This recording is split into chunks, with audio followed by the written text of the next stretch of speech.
He wanted to own a fleet of airplanes that would carry his name from New York to Boston and Washington.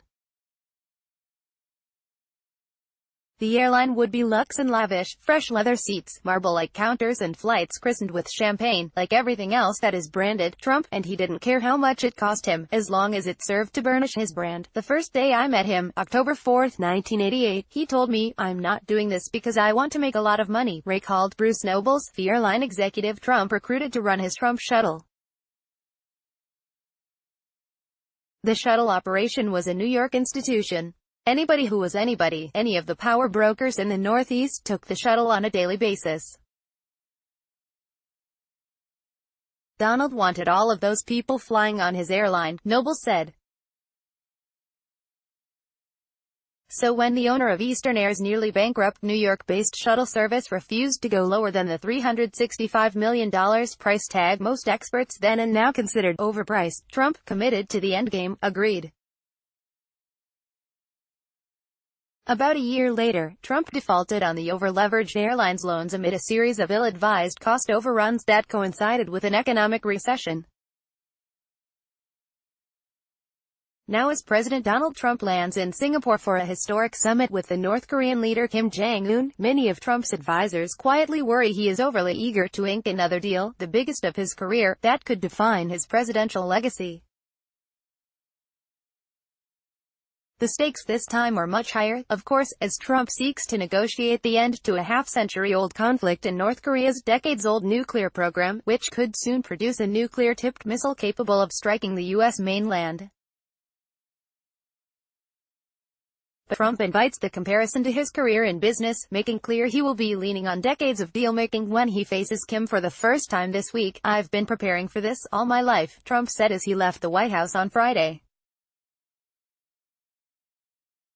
"I've really been preparing all my life." So far, Trump appears to be relying on the same approach to negotiations that defined several of his key business dealings, according to nearly a dozen former business partners and experts on Trump's business career. He has engaged in the characteristic brashness and brinkmanship that he uses to set the table for his negotiations.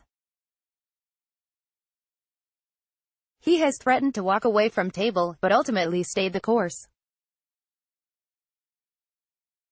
And he is now turning to charm and relationship building as he prepares to meet Kim face-to-face.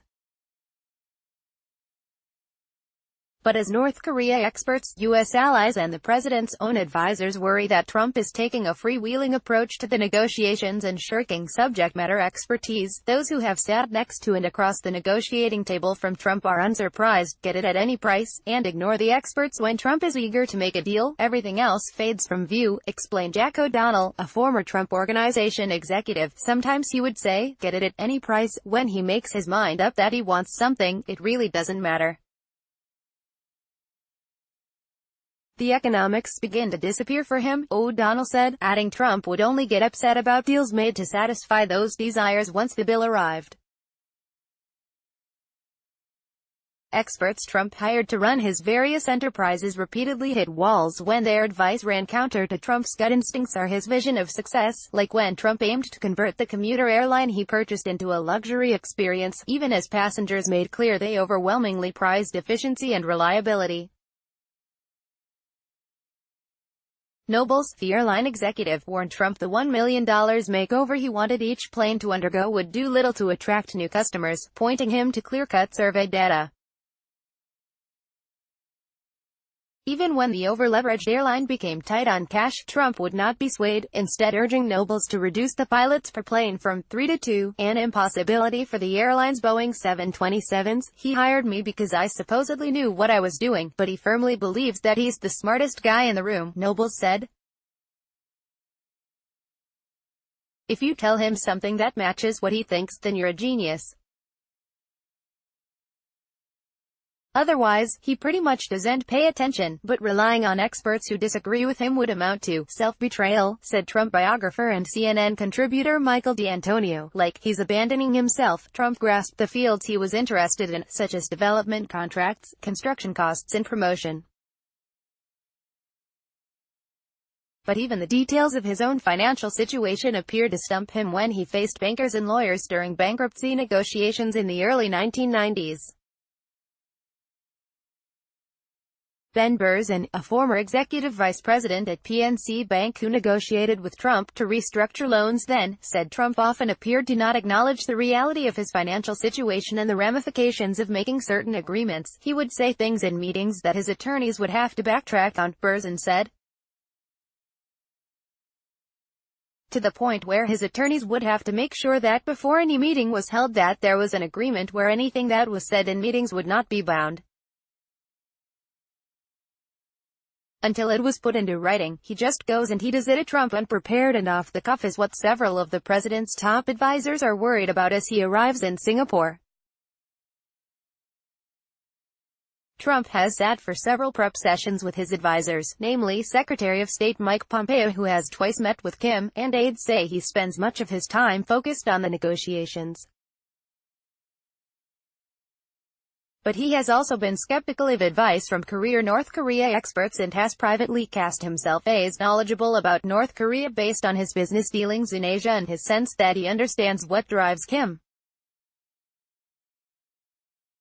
Trump has also continued to express frustrations about the cost of maintaining a U.S. military presence in South Korea and aides worry he could extend the promise of a U.S. withdrawal to Kim. Several sources familiar with the matter said, one thing to understand about Donald Trump's negotiating strategies and tactics, and this has been a consistent theme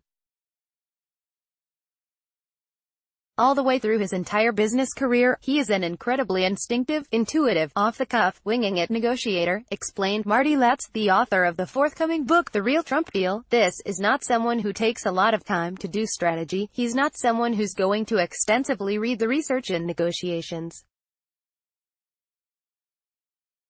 He just goes and he does it, he said.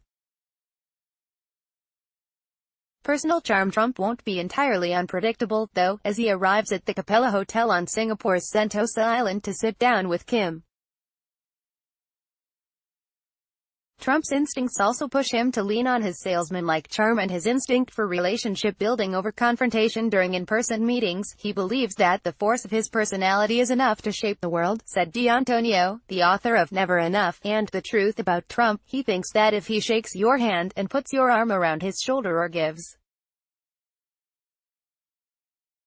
you a certain smile, that something good is going to come of it. As president, he has often characterized the strength of the U.S. bilateral relationship with other countries through the lens of his personal relationship with their leaders, touting for example the red-carpeted welcome Chinese President Xi Jinping extended him during his visit to China as a sign of improving U.S.-China ties. In his bankruptcy negotiations in the 1990s, Trump leaned on that same view of personal ties. Berzin, one of the bankers who negotiated with Trump, said Trump sent him letters and signed pictures that called Berzin the best and toughest banker I know. During the negotiations, he even visited Berzin after he landed in the hospital for knee surgery. After Berzin rejected Trump's efforts to renegotiate their agreement, Berzin became one of the jerks Trump referenced in a later book. Just as Trump quickly changed his tune from calling Kim a deranged little rocket man, to praising him as honorable, and smart and gracious, he could quickly switch back, and his approach to negotiations could return to one of brinkmanship. It's a tactic he's deployed with results in business, such as when he found himself defaulting on hundreds of millions of dollars in loans in the early 1990s and offered bankers a swift warning if they sought to sink, rather than salvage, him. A top lawyer involved in the negotiations said Trump warned the 72 banks preparing to decide his fate. "If I'm going down, you're all coming with me. There is no way you're going to survive this and I'm not," he recalled Trump saying. The gambit worked, the lawyer said. If you're dealing with an individual or a person that is crazy, that person gets a lot. The damage that that person can do to your institutions is greater than whatever it would cost you to get rid of them. You really think they're taking you off the cliff? You give him whatever he wants, the lawyer said. The only time that doesn't work is if the other guy is crazier than you are. Ultimately, the question remains as to whether a real estate and branding mogul's skills can convert at a table of high-stakes nuclear diplomacy.